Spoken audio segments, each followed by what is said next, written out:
Start कर रहे हैं। स्टार्ट क्या, टॉपिक तो वही पुराना ही चल रहा है बेटा हमारा। चैप्टर नंबर 9 की एक्सरसाइज 9.2 कंटिन्यू है। उसके कुछ क्वेश्चंस मैंने कल करा दिए थे और कुछ क्वेश्चंस मैं आज कराऊंगा जी। और लेकिन आज की क्वेश्चंस जो है ना वो थोड़े इंपॉर्टेंट ज्यादा है, ठीक है ना, क्योंकि बेसिक कॉन्सेप्ट हमारा खत्म हो गया है तो अब सारे क्वेश्चन इंपॉर्टेंट रह गए हैं, है ना। तो कोशिश करते हैं कितने क्वेश्चन हो जाए। तो बेटा एक बात ये बताओ मुझे, पहले 8 क्वेश्चन तक बताओ, फर्स्ट से 8 तक।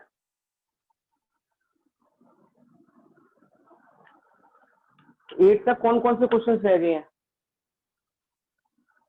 सर 8 तक तो हो गए। 8 तक कोई क्वेश्चन छूटा तो नहीं है ना? मैं ये पूछ 8 तक कोई क्वेश्चन बचा तो नहीं है? अगर नहीं बचा है तो क्वेश्चन नंबर 9 हम कर रहे हैं आज। और 9 क्वेश्चन करने से पहले मैं आपको एक एग्जाम्पल कराऊंगा, एग्जाम्पल नंबर 6, क्योंकि example number 6 and question number 9 both are same. दोनों क्वेश्चन बिल्कुल एक जैसे हैं और इसे इंपॉर्टेंट भी मार्क कर लो बेटा प्लीज, है ना। इस क्वेश्चन को हम इंपॉर्टेंट भी मार्क कर सकते हैं, ठीक है। तो क्वेश्चन नंबर 6, आप एग्जाम्पल नंबर 6 एक बार पढ़े पहले। जब भी कोई भी क्वेश्चन आप कर रहे हो, चाहे वो एग्जाम्पल हो चाहे वो क्वेश्चन हो, आप सबसे पहले क्वेश्चन को रीड किया करें बेटा प्लीज। तो क्वेश्चन नंबर 6 है the sum of n terms of 2 AP। कोई भी 2 AP सीरीज है, उन 2 AP सीरीज का n टर्म का सम ऑफ n टर्म का रेशियो दे रखा है। मान लो पहली सीरीज है, इसको मैंने मान लिया S1n और दूसरी सीरीज है S2n। यहाँ ले लो, ऐसे लिख लो S1n और S2n, ठीक है। 2 सीरीज थी, दोनों सीरीज के अलग अलग n टर्म का सम निकाला। पहली सीरीज के n टर्म का सम, दूसरी सीरीज के n टर्म का सम का रेशियो आपको गिवन है 3n + 8 अपॉन में 7n + 15, ठीक है। मान लीजिए ये दे रखा है आपको कि पहली सीरीज के n टर्म का सम, दूसरी सीरीज के n टर्म का सम का रेशियो आपको दे रखा था। आपको निकालना क्या था? Find the ratio of their 12th term. उनके 12th टर्म का रेशियो निकालना है बेटा। एक तो देखो इंपॉर्टेंट क्वेश्चन तो ये है ही है, इसके साथ साथ इस क्वेश्चन का जो प्रोसीजर है वो प्रोसीजर आप मेरा ध्यान में रखना, है ना, तभी ये क्वेश्चन आपको थोड़ा समझ में आएगा। क्वेश्चन में 2 सीरीज दे रखे हैं, उन दोनों सीरीज का n टर्म का सम का रेशियो ये दे रखा था। तो दोनों सीरीज के 12th टर्म का रेशियो क्या होगा, दोनों सीरीज के 12th टर्म का रेशियो क्या होगा, ये हमें निकालना है। कोई बात नहीं, सबसे पहले लिख लो आप, लेट A1 स्मॉल में लिखना, let A1 is the first term of first series, let A1 is the first term of first series and D1 is the common difference of first series. हमने मान लिया A1 तो पहली series का first term है and D1 पहली series का common difference है। अब इसके नीचे एक लाइन में लिखो, दूसरी लाइन में, and A2 is the, sorry A1 ले लिया आपने। अब इस बार आप कैपिटल A1 ले लो, capital A1, and capital A1 is the first term, capital A1 is the first term of second series and capital D1 is the common difference of second series. 2 series थी ना, दोनों series के आपको n term का सम दे रखा है। तो मैंने मान लिया पहली सीरीज जो है उसका पहला टर्म A1 और कॉमन डिफरेंस D1 है, वो मैंने स्मॉल में लिए। और जो दूसरी सीरीज है उसका मैंने फर्स्ट टर्म कैपिटल A1 और कॉमन डिफरेंस कैपिटल D1 लिया, ठीक है। अब सुनना बेटा प्लीज मेरी बात को ध्यान से। S1n को क्या लिख सकते हैं, फॉर्मूला क्या होगा Sn का, n/2 2A1, वैसे तो 2A होता है लेकिन यहाँ पे पहला टर्म क्या था, A1 स्मॉल A1 पहली सीरीज का, तो मैं A1 लिख दिया, प्लस n-1 इंटू में D1। बोलो बेटा पहले में कोई प्रॉब्लम किसी बच्चे को? पहला जो फॉर्मूला मैंने लिखा है उसमें कोई दिक्कत तो नहीं ना? अब आप बताइए अगर मैं S2n का फॉर्मूला पूछूं तो क्या होगा? S2n का फॉर्मूला बताओ, बोलिए बेटा। n/2 into 2 capital A1 plus n-1 into capital A1। Yes बेटा, 2A1 प्लस n-1, यहाँ पे कैपिटल D1 आ जाएगा, ठीक है। इक्वल टू में क्या चल रहा है, 3n + 8 अपॉन में 7n + 15। बोलो जी कोई दिक्कत बेटा यहाँ तक? यहाँ तक किसी बच्चे को कोई भी डाउट हो छोटे से छोटा आप मेरे से पूछ सकते हैं। आप सुनते रहना बेटा, प्लीज समझते रहना मेरी बात को। n/2 से ये n/2 कट जाएगा, n/2 से n/2 कट गया। अच्छा एक बात मैं आपसे पूछता हूँ, थोड़ा ध्यान से समझना बेटा। ये स्टेप कहीं पे लिखा हुआ है 2x + y, मैं आपसे कहूँ बेटा इसमें से 2 कॉमन निकाल सकते हो? 2x + y में से अगर मैं आपसे बोलूं क्या बेटा आप इसमें से 2 कॉमन निकाल सकते हो, तो निकल जाएगा 2 कॉमन? आप कहोगे सर इसमें तो चलो 2 है इसमें नहीं है। Yes. लेकिन मैं बोलूं कि नहीं बेटा आपको निकालना ही है, जबरदस्ती निकालो, है या नहीं है मुझे इससे फर्क नहीं पड़ रहा। मैं आपसे बोल रहा हूँ बेटा जबरदस्ती निकालो, है ना। जो जबरदस्ती वाला कॉमन निकालना होता है ना, तो आगे से तो निकल गया x, इसमें नहीं था, इसके अपॉन में लग गया y अपॉन में। बोलो कोई दिक्कत बेटा? ये स्टेप समझ में आया कॉमन वाला जो मैंने आपको कॉमन बोला है? Yes, sir. अब क्या करेंगे, n/2 से तो n/2 कट गया। अब मैं आपसे कह रहा हूँ ऊपर से और नीचे से भी 2 कॉमन निकालो जबरदस्ती वाला, तो देखना क्या बचेगा।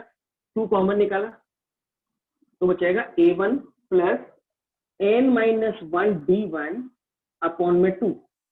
सेम प्रोसीजर नीचे फॉलो करेंगे 2 ऐसे, a1 + n-1 d1 अपॉन में 2 इक्वल टू 3n + 8 अपॉन में 7n + 15। बोलो जी कोई दिक्कत? और ये 2 से 2 मैंने जो कॉमन निकाला था वो मैंने कट कर दिया। बोलो बेटा कोई दिक्कत यहाँ तक? No. यहाँ तक क्लियर है बेटा? सबको समझ आ गया? अब क्या करेंगे बेटा, ऊपर का नोट कर चुके हो ना?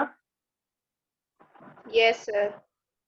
बेटा ऊपर का मैं रफ कर रहा हूँ, ठीक है, ध्यान से समझना बेटा, ऊपर का मैं रफ कर रहा हूँ। हाँ सर अभी रुक जाओ सर, एक बार दोबारा एक्सप्लेन कर दो ये सेकंड स्टेप से। कौन से स्टेप से बेटा? सर जो ये n/2 वाला है। हाँ ये तो मैंने फॉर्मूला लगाया है, फॉर्मूला तो समझ में आ गया था। हाँ सर। ये तो मैंने ऐसे n/2 से n/2 कट गया। हाँ जी सर। ऊपर से, अब मैंने ऊपर से और नीचे से दोनों में से 2 कॉमन निकाला है। कॉमन निकाल के देखना ये बचेगा क्या। मैंने ऊपर से और नीचे से दोनों तरफ से 2 कॉमन लिया है।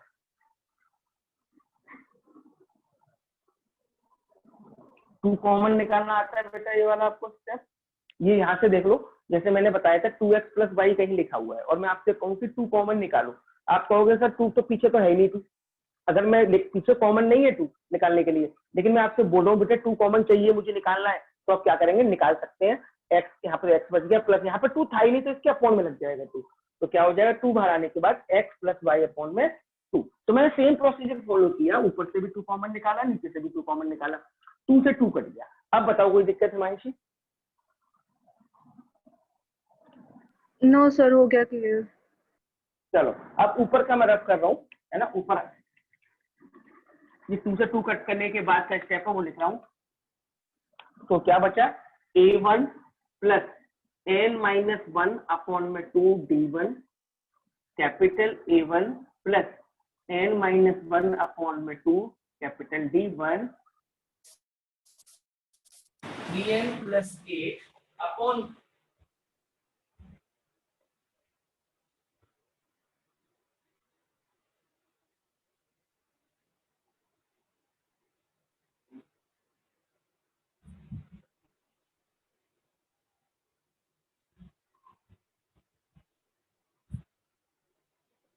सर अब आ गई। यहाँ तक तो कोई, ठीक है, यहाँ तक तो कोई प्रॉब्लम नहीं है बेटा किसी को?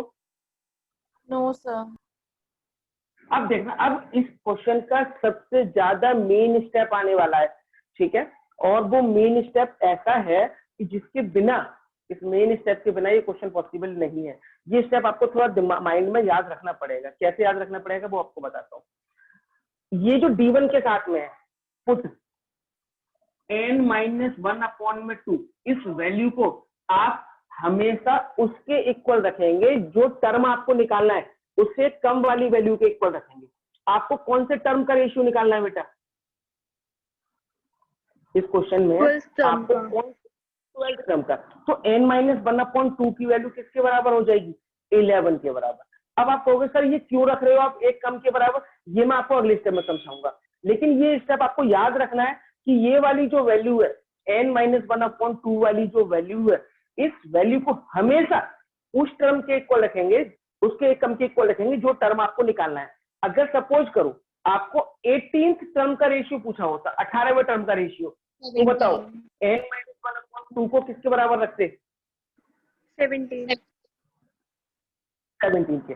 अब आप मुझसे ये पूछ सकते हो सर कि आप क्यों रख रहे हो एक कम के ऊपर, उसके स्टेप मैं आपको बताऊंगा अभी। तो पहले तो आप इतना समझ लो कि हमेशा एक कम के इक्वल रखना है, तो आपने उसे एक कम के इक्वल रख दिया, यानी कि 11 के इक्वल रख दिया। और अब आप यहाँ से n की वैल्यू निकालेंगे, किसकी वैल्यू निकालेंगे? n की वैल्यू। तो कैसे? n-1 इक्वल टू क्या हो जाएगा? 22, 2 पर चला गया 22, n की वैल्यू क्या आ जाएगी? 23, 22 + 1 23। अब वापस क्वेश्चन पे आते हैं। अब देखना वापस क्वेश्चन पे, a1 प्लस n-1/2 को मैंने क्या लेट किया था? 11, तो 11 d1 अपॉन में कैपिटल A1 प्लस इसको भी 11 लेट किया था, तो 11 d1 equal to 3 into n है यहाँ पे n, और n की वैल्यू मैंने क्या निकाली है? 23। तो n की जगह पे मैं क्या रखूंगा? 23।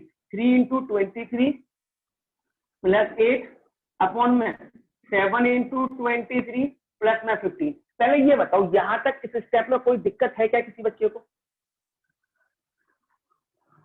No sir. अब सुनो, अब मैं आपको बता देता हूँ कि मैंने वो एक कम के इक्वल क्यों रखा। जैसे एक बात बताओ, A12 अगर हमें बार बार टर्म निकालना है A12, तो A12 को हम क्या लिख सकते हैं? A plus 11D।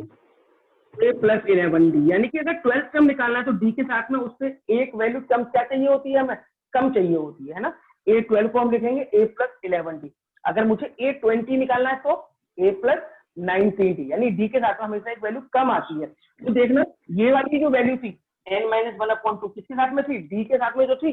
तो ये एक वैल्यू उससे कम होगी जो